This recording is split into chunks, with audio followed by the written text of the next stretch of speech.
Hi everyone, very good evening. Welcome back to Everstudy Classes. I hope you all are doing well. I hope your preparation is also going well for upcoming examination. So guys, today we are going to discuss some important MCQs on statistics and economics, and this discussion is really going to help you. You'll able to have a good revision of all the topics through this session. So try to actively participate through chat box. Try to attempt all the questions. I am here with you throughout the session through live chat. So you can ask me your queries there, right? So let's quickly move to our discussion now. Before proceeding, let's have a quick look on the courses that we have for UGC Net. So we have the courses for UGC Net Commerce as well as for the management, and in this you can check out the PYQs, test series, and even the complete course, and also you can check out the courses for upcoming Karnataka Assistant Professor examination. Okay, now let's move to the first question quickly. Okay, so here we have first question on our screen. Question is, consider the following statements. So you are given with some statements and you need to tell out of the given statements which one are correct. So read the statements carefully. First statement is two independent variables are always uncorrelated. Second statement, the coefficient of correlation between two variables x and y is positive. When x decreases, then y decreases. Third statement, the coefficient of correlation is independent of the change of origin only. Fourth statement, when the value of correlation coefficient is 1, the two regression lines coincide. And the fifth statement is the square of the coefficient of correlation is called the coefficient of determination. So you need to identify which option is giving the correct statements. Let's see who will be the first to answer this question. Very good guys. Share your answers. So most of you have given the correct answer.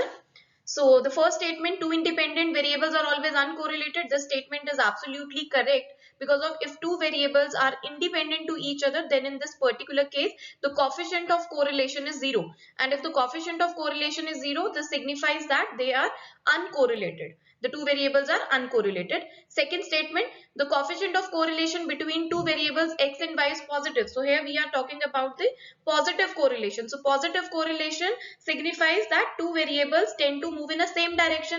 If x increases, y increases, and if x decreases, then y decreases. So here the statement is absolutely correct because the positive correlation signifies that when x decreases, y also decreases. Now the third statement, the coefficient of correlation is independent of the change of origin only. Now this statement is not correct because the coefficient of correlation is independent of the change of origin as well as independent of the change of scale. Change of origin means some value has been added or subtracted in the observation, and change of scale means some value has been multiplied or added in the observation. So the third statement is not correct. Now the fourth statement, when the value of the correlation coefficient is 1, then the two regression lines coincide. This statement is also correct because the two lines of regression coincide when r is equal to 1 or when r is equal to minus 1. If it is equal to 1, this signifies there is a positive correlation between the two variables, and if it is minus 1, then it signifies there is a negative, perfect negative correlation between the variables. So if two lines of regression coincide, becomes identical, in that particular case the value of the correlation coefficient is 1. Last statement, the square of the coefficient of correlation is called the coefficient of determination. So the statement is also correct. So the statement given in the third is not correct. Rest of the statements are correct. So accordingly, correct option is going to be option D. Okay, now moving to the second question. Again, you are given with some statements, but this time you need to identify the incorrect statements.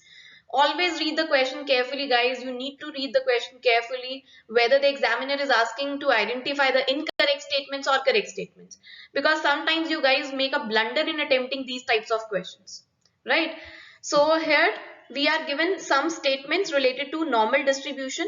Let's read the statements carefully. First statement, approximately 68% area is covered under the normal distribution curve between plus minus 3 standard deviation.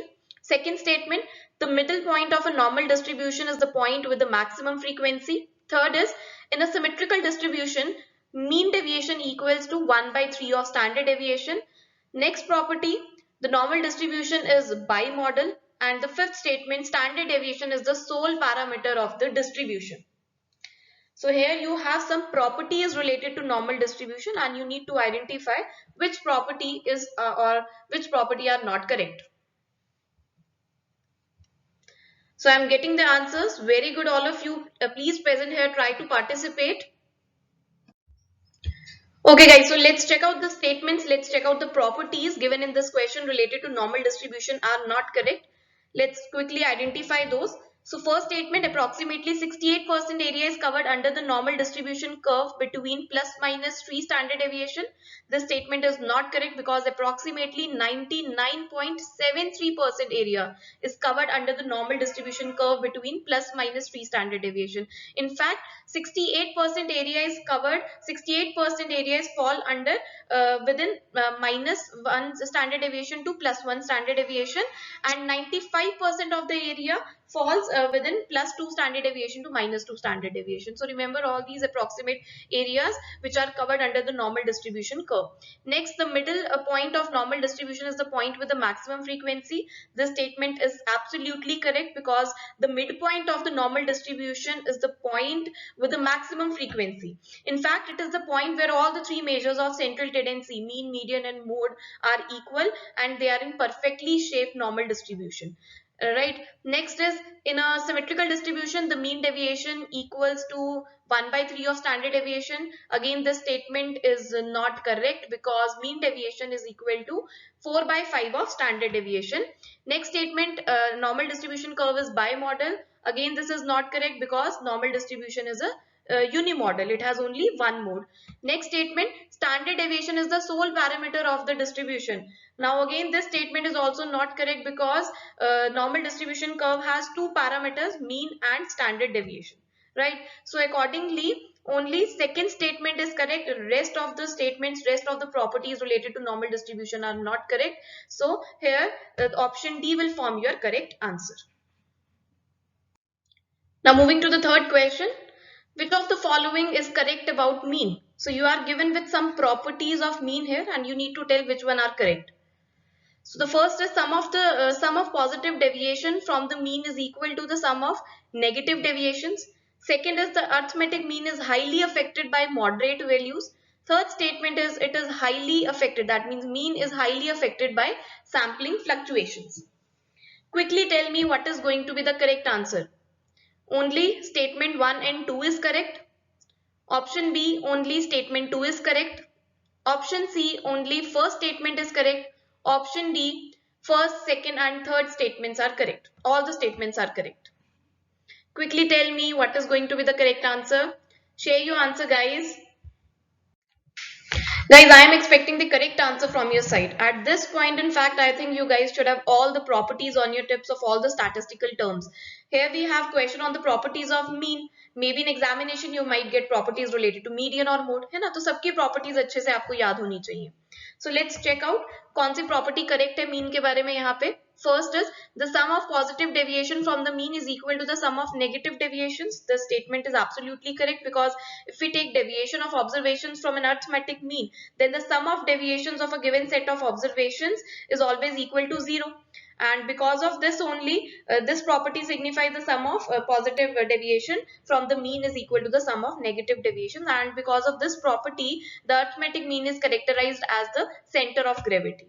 Next is the arithmetic mean is highly affected by moderate values. The statement is not correct because mean is affected by the extreme values, not by the moderate values, because mean includes all the data in a series.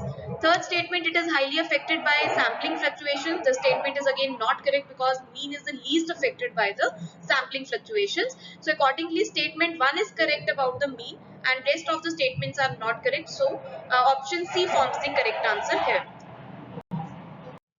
Okay, next question we have is a match the following question. So here we are given with two lists. In list 1 you are given with some items and in list 2 you are given with the corresponding characteristics of that particular items and you need to choose the correct code of matching. In list 1 you are given about standard error of mean, you are given about point estimate, non-specific hypothesis, parameter value of descriptive statistics. Take your time and give me the correct answer. Okay, let's perform the correct matching. First is standard error of mean. So what is standard error of mean? It is the standard deviation of the sampling distribution of mean. So A is going to match with the 3. Standard error of mean simply tells us to by how much extent the sample mean differs from the true population mean. And I hope you remember the formula of standard error of mean. How to calculate the standard error of mean? It is equal to the ratio of standard deviation divided by square root of sample size. Next is base of point estimate of the mean of the population. Now for this you must know about point estimation. What is point estimation? It is a process of finding an approximate value. It is a process of finding a single value about some parameter. Look, we have two terms. First is the parameter and the second one is the statistics. What is parameter? Parameter is the descriptive characteristics of the entire population. Parameters are the descriptive measures of entire population. And samples, what is statistics? Statistics is the descriptive characteristics of the sample. Look, the values of the population is not feasible, is not known, right? Because it is infeasible to measure the entire population. That is why we take a random sample from the population to obtain the parameter estimates. For this we use the estimation process. So point estimate of the mean of the population is the mean of the sampling distribution of mean, right? Next is the non-specific hypothesis.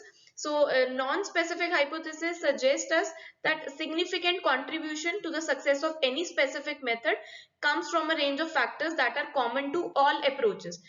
In simple words, it tells us that there is no statistical significance exist in a given set of observation, right? So this expression goes with the non-specific hypothesis.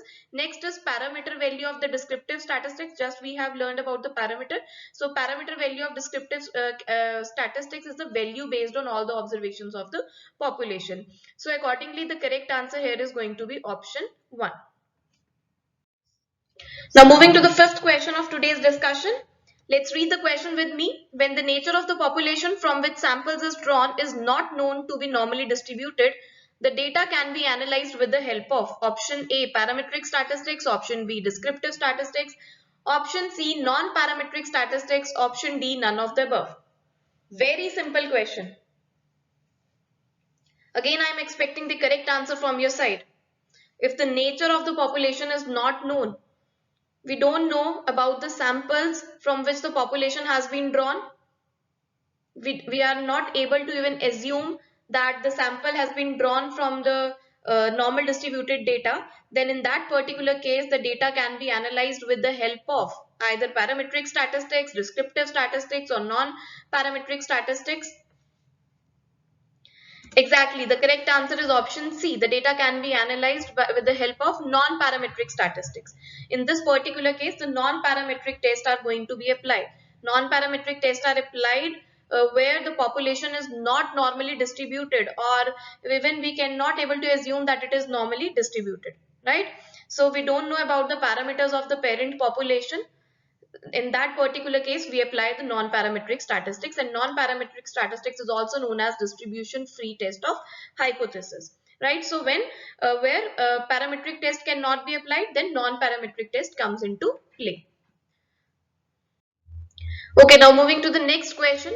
Match the test with the suitable situations of their application for hypothesis testing. So we are given with few hypothesis tests in list 1, and in list 2 we are given the situations, corresponding situations where that particular hypothesis test can be applied. So you need to match the particular hypothesis test with a suitable situation. You need to tell in what situation the particular hypothesis test is going to be applied. I hope you guys have a good understanding of all the tests. We are given with Z-test, Anova, chi-square test, and Kruskal-Wallis test. So accordingly, share your answer, guys. Share the correct answer with me. I am waiting for your answers. Very good, guys. Most of you have given the correct answer. Now let's quickly perform the matching. So first is the Z-test. When we'll apply the Z-test is applied when we need to determine whether the sample means are significant, different or not, right? It is used to test the significance of the difference between the averages of two large size sample groups. Z-test is also known as large size sample test, right? And to apply the Z test, we should have the two conditions to be fulfilled. First, standard deviation is known and the sample size is large. So A is going to match with the second, right? Next is ANOVA. ANOVA is also a parametric test and it is used to test the significance of the difference of the means values among more than two sample groups. That means it is used to compare the differences in the mean values of more than two sample groups. It is best applied where more than two samples are meant to be compared. Next is the chi-square test. Chi-square test is a non-parametric test and we have various types of chi-square test, and one of that is chi-square test of association, or you can say chi-square test of independence, which helps us in determining whether there is an association between categorical variables or not, whether the variables are independent or related, right? So chi-square test is going to match with the 4. And the last is the Kruskal-Wallis test. It is a non-parametric test. It is a non-parametric counterpart of one-way ANOVA. So it is used to compare the difference in the mean values of more than two sample groups, but when the data is not normally distributed. So accordingly, correct answer here is going to be option B. Now let's move to the question number 7. Very interesting question.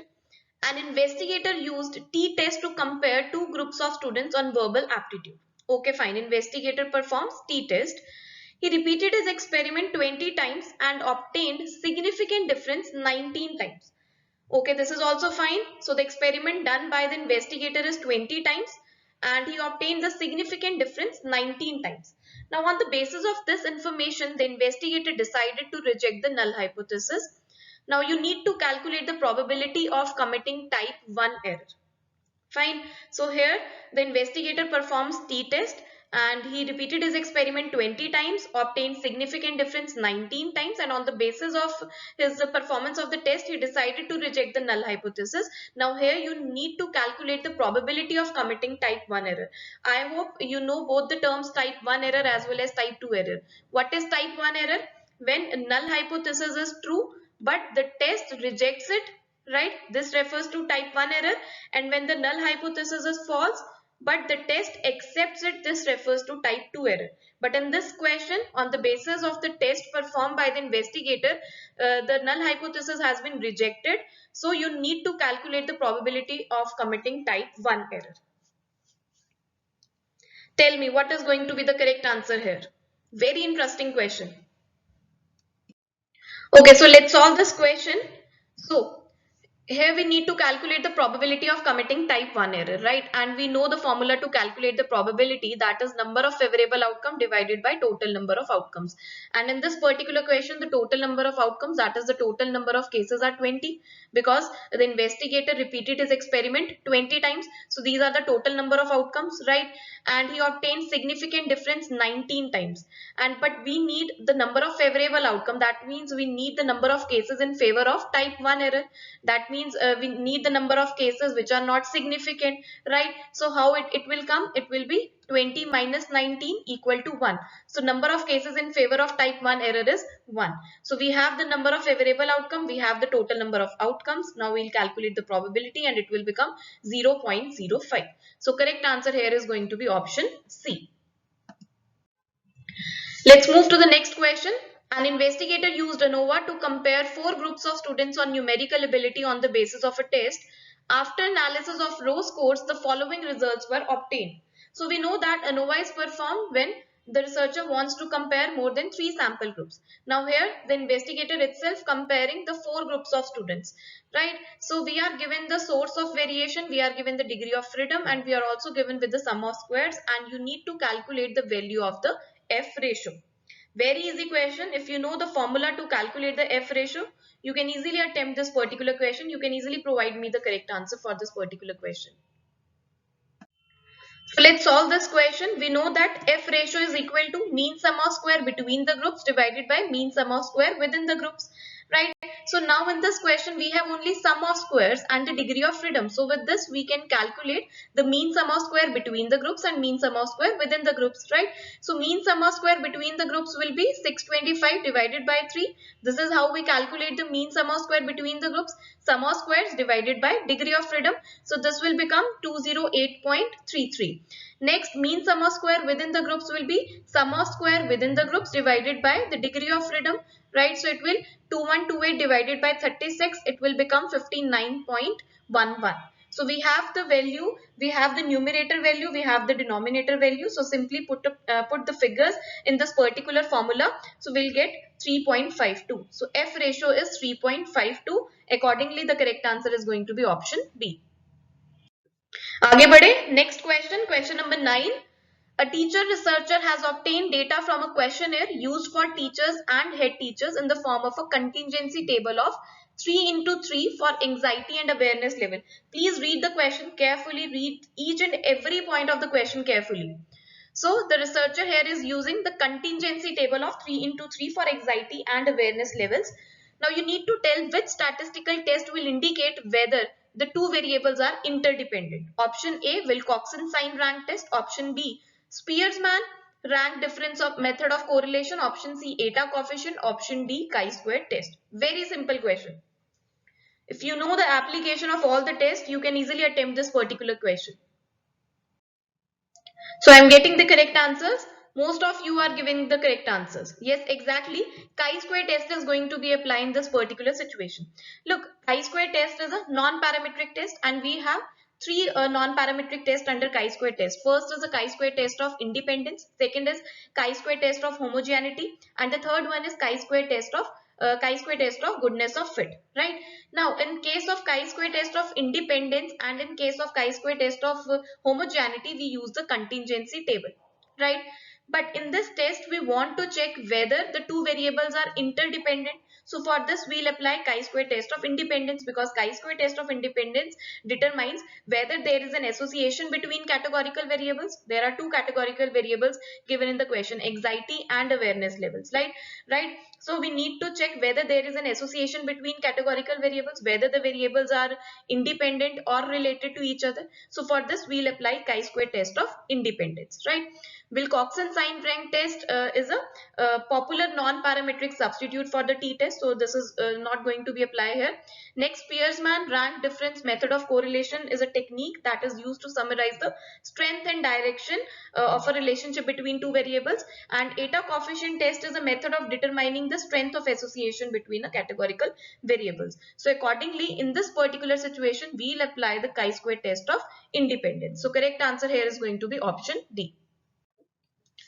Okay, now moving to the question number 10. Question is, in the process of drawing a random sampling, which of the following process is in order of sequence? So if we want to draw a random sample from the population, then which option is giving the correct sequence of the sampling? You need to tell out of the given options which option is giving the correct sequence of the sampling process.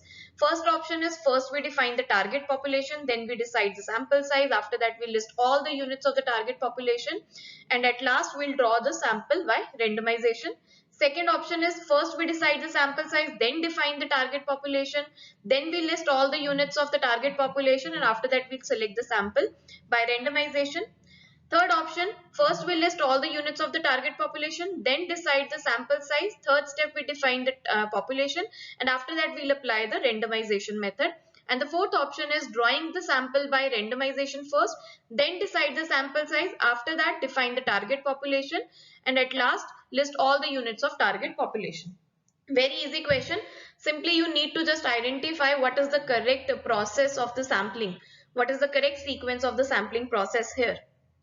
I'm waiting for your answers. Share your answer, guys. Yes, exactly. Correct answer here is going to be option A.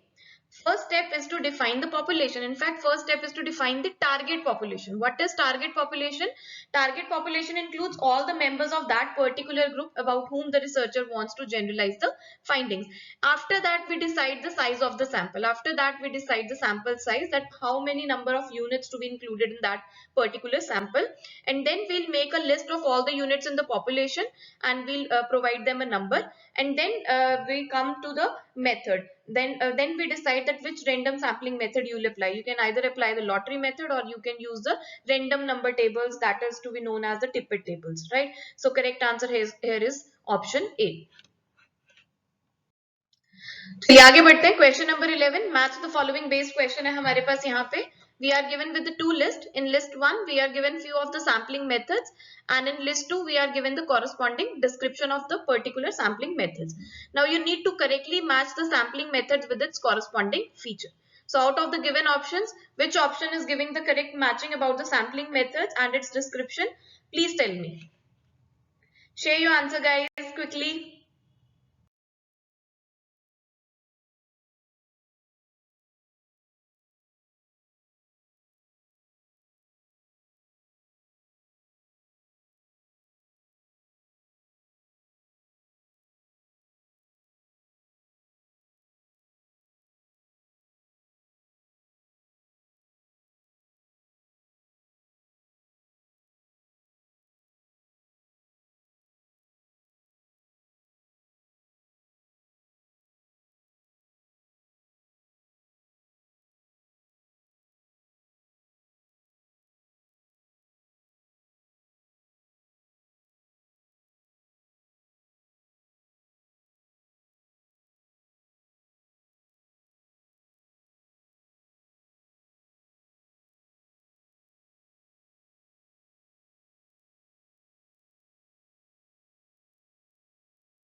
Okay, let's read the description. Let's perform the matching. First is the unit's members are chosen to represent various areas of characteristics so defined. So here, this is going to match with the dimensional sampling. What is dimensional sampling? It is a non-probability sampling method, and please remember, it is an extension to the quota sampling. Now, what does dimensional sampling says? Dimensional sampling says that first the researcher chooses some characteristics. The researcher takes into account several characteristics on the basis of which he select the individual. He ensures that at least one person in the study representing each of the chosen characteristics. For example, the researcher wants to interview the 20 people, right? So for that he decided some characteristics. He takes into account the several characteristics, like he decided that the five should be the male people, five should have certain age, and five should have the certain income level, right? Now from this, the researcher must ensure that there at least one person in the study representing each of the chosen characteristics. Therefore it is a non-probability sampling method. Next is the stratified sampling. Now what is stratified sampling? Stratified sampling is dividing the population into homogeneous groups, which are also known as mutually exclusive groups called as strata, and then from each stratum the samples are taken randomly, right? So here we have every unit had an independent and equal chance of being picked up. So stratified sampling going to match with the two. Then we have cluster sampling. So what is cluster sampling? Cluster sampling means dividing the whole population into heterogeneous groups, and then instead of selecting the individuals, instead of sampling the individuals from each subgroup, we'll take randomly entire subgroup. So the units are groups and are chosen intact. So this is going to match with the cluster sampling. And last is systematic sampling. Systematic sampling is a method in which the researcher selects members of the population at a regular interval. Use the interval obtained by capital N divided by small n. Capital N is the population size, small n is the sample size. So C is going to match with the 4. So accordingly, option D is giving the correct matching. So correct answer here is option D.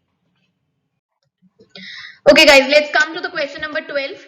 Which of the following are correct? You need to identify the correct statements. Statement 1.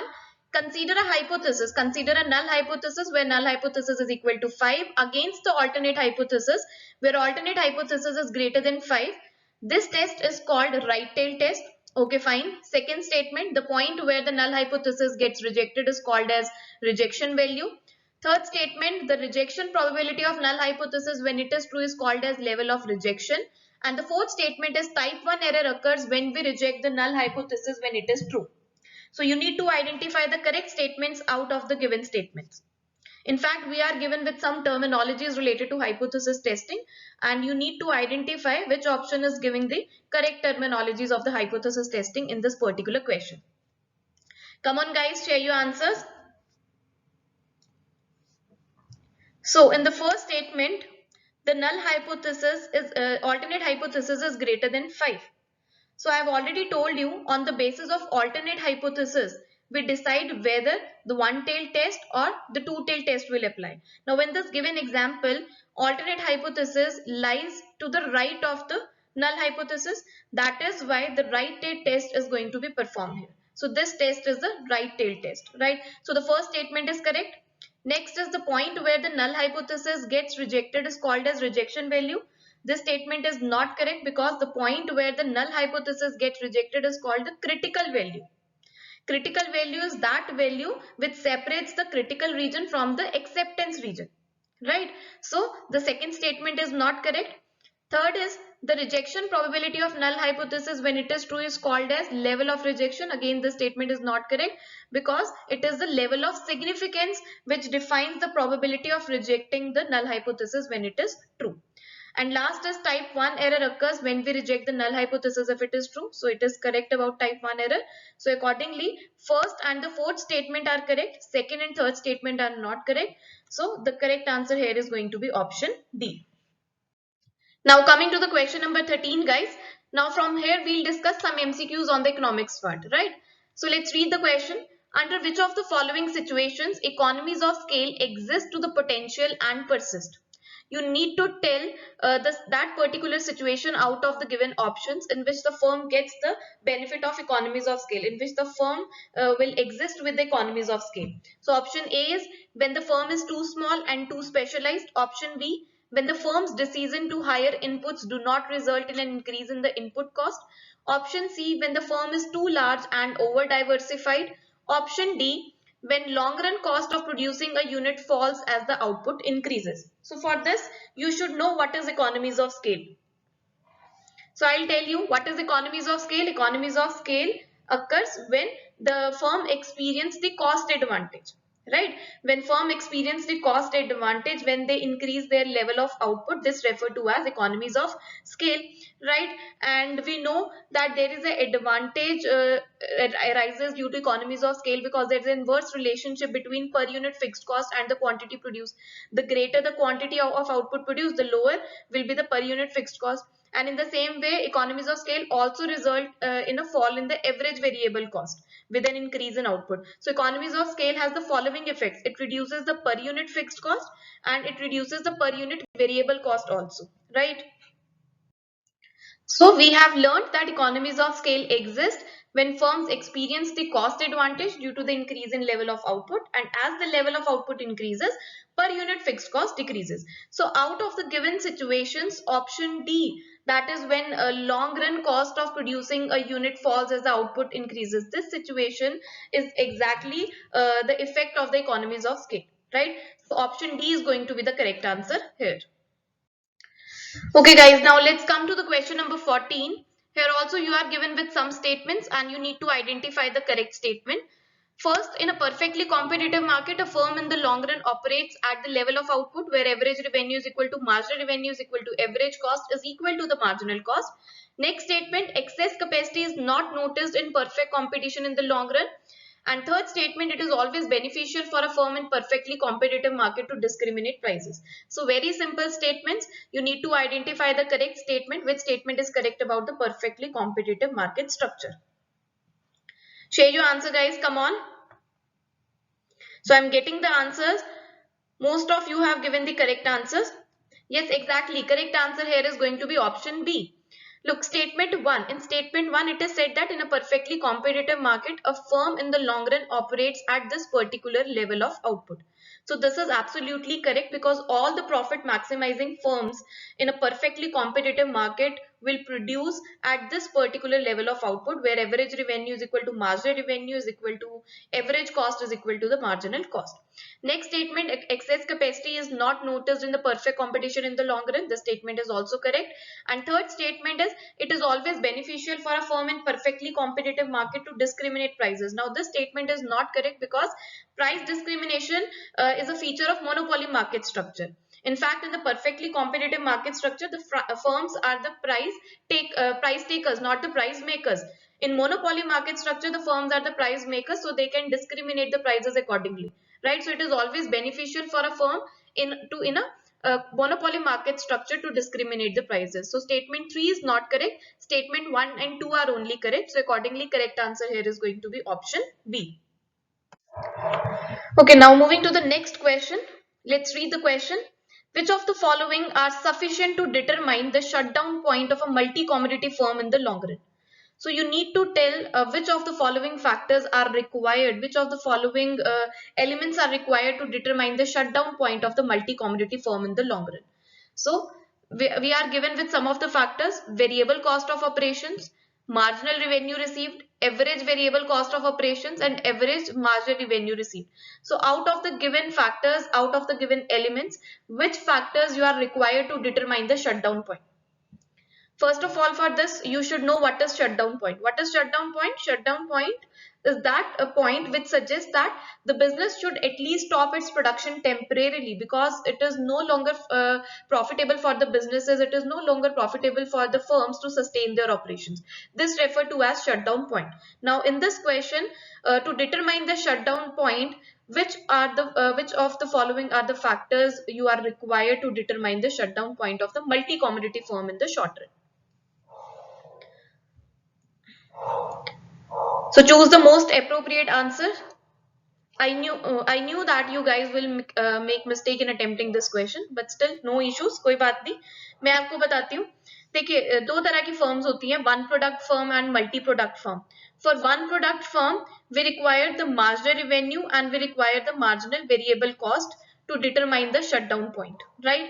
And for multi product firm, we require the average marginal revenue and average variable cost of operations. So in case of one product firm, the shutdown point occurs where the marginal revenue drops below the marginal variable cost, and for a multi-product firm, where the average marginal revenue received drops below the average variable cost of the operations, then the shutdown point occurs. So in this question, we are asking about the shutdown point of the multi-commodity firm. So for the multi-commodity firm, we require the average variable cost of the operations and average marginal revenue received, right? Because when average variable cost of the operations is greater than the average marginal revenue received, then in the case of multi-commodity firms, the shutdown point occurs. So accordingly, correct answer here is going to be option B. चलिए जी, question number 16. Which of the following are the characteristics of Cobb-Douglas production function? Option A, it is a linear function. Option B, it is a homogeneous production function of first degree. Option C, it takes into account only two factors, that is labor and capital. Option D, all of the above. Very simple question about the characteristics of Cobb-Douglas production function. You need to tell which of the following are the characteristics of Cobb-Douglas production function. Yes, all are the characteristics of Cobb-Douglas production function. Cobb-Douglas production function is a linear homogeneous production function, which implies that the factors of production can be substituted for one another up to a certain extent only, right? And Cobb-Douglas production function takes into account only two factors, that is labor and capital. This is also correct. So all are the characteristics of the Cobb-Douglas production function. So accordingly, correct answer here is option D. Okay guys, now let's move to the question number 17. The question is, in the law of variable proportion, the point of inflection is where? Option A, total product starts decreasing at increasing rate. Option B, total product starts decreasing at diminishing rate. Option C, total product starts increasing at increasing rate. And option D is total product starts increasing at diminishing rate. Very simple question related to law of variable proportion. I hope you know all the three stages of law of variable proportion. The three stages are increasing return to factor, second stage is diminishing returns to factor, and third stage is negative returns to factor. Increasing returns to factor stage occurs where the TP increases at increasing rate, right? And MP and AP also increases, right? And after that we have the stage of diminishing return to factor where TP increases at diminishing rate, and between this we have the point of inflection. The point of inflection is the point where from where the total product stops increasing at the increasing rate and starts increasing at the diminishing rate, right? And the negative return to factor is the stage where TP declines, AP also declines, and MP becomes negative, right? So in this question we are asking about the point of inflection. So point of inflection is the point from where the total product starts increasing at the diminishing rate. So correct answer here is going to be option D. Okay, now question number 18 on your screen. Cardinal utility analysis of consumers' behavior is based on which assumption, which combination of the following assumptions? First assumption, utility is measurable in terms of cardinal number.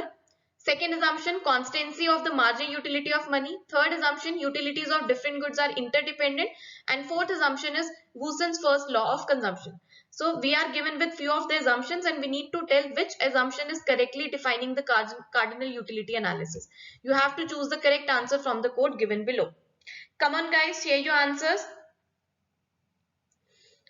I hope you have a good knowledge about the assumptions of the cardinal utility analysis. If yes, then you can easily attempt this particular question.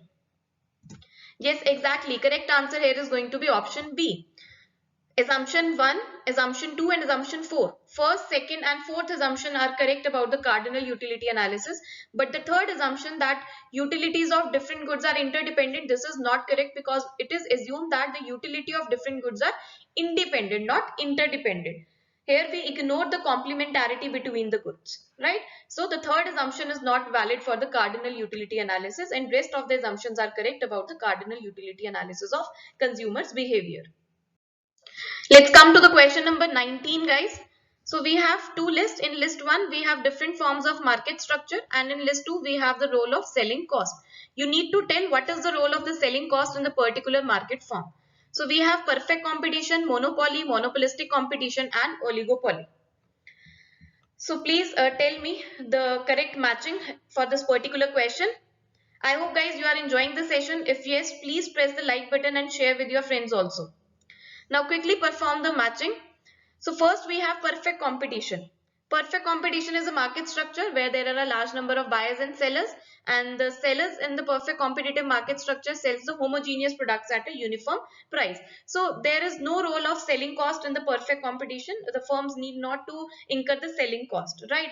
Now out of the given options in the list 2, which one is appropriate for the perfect competition? Let's read. Sustained survival of firm, influencing buying behavior, increasing the market size, or intimation of product or service. So I think increasing the market size is going to match with the perfect competition, because in perfect competition there is free entry and exit of the firms, right? So it is easier to increase the market size. So A is going to match with the 3. Next is monopoly. Monopoly is a market structure where there is a single seller and he is selling the unique product in the market. So to sell the unique product in the market, the monopoly market structure has to incur some of the selling cost to some extent, right? So he has to intimate about his unique product or service. So monopoly is going to match with the 4. Next is monopolistic competition. Monopolistic competition is a type of imperfect competition where there are many producers competing with each other and they are selling the differentiated products, right? So when the sellers are selling the differentiated products, they have to incur the selling cost to influence the buying behavior of the consumers. So ultimately monopolistic competition, that is C, is going to match with the 2. And last is oligopoly. Oligopoly is a market structure with a few firms, right? And in oligopoly, when a market is shared by only a few firms, it is said to be highly concentrated, and this ultimately helps in the survival of the firm. So D is going to be matched with the first. So accordingly, correct answer here is option C. Now question number 20 of the session. Which of the following is our conditions for price discrimination of product?